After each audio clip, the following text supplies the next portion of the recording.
Once upon a time, there was no such thing as VAR or player protection. Simply put, it was the sole responsibility of the skillful player to avoid getting his leg broken, as there just wasn't enough room for theatrics in the game. So, with that in mind, we go back to the 1982 World Cup, where Claudio Gentile famously quipped, "Football is not for ballerinas," after fouling Diego Maradona 23 times in one match. During this second round group stage match, Gentile stayed very aggressively tight on Maradona and impeded him using the very least force possible, whilst making sure Maradona never really quite got into his rhythm. Years after retiring, Gentile said that he spent 2 whole days studying Maradona and simply came to one conclusion: the only way to stop Diego Maradona was to prevent him from getting the ball to begin with,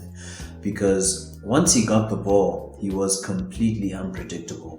And if Maradona slipped away and did get the ball, what was the next tactic? Well, plan B, the next strategy, was if Maradona did get the ball, to disrupt him before he got his head up to create something or to make a play.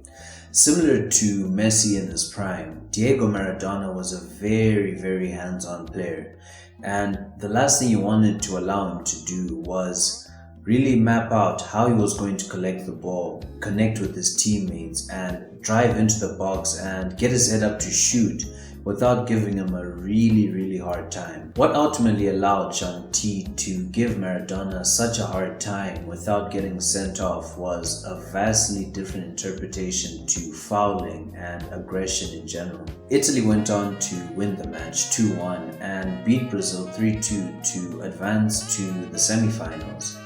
They eventually won the whole thing after beating Germany in the final to win their first World Cup title in 40 years and their third overall. But today many Italians can point to Gentile completely locking out Maradona as being the impetus and the turning point in their campaign that allowed them to lift the trophy in Spain.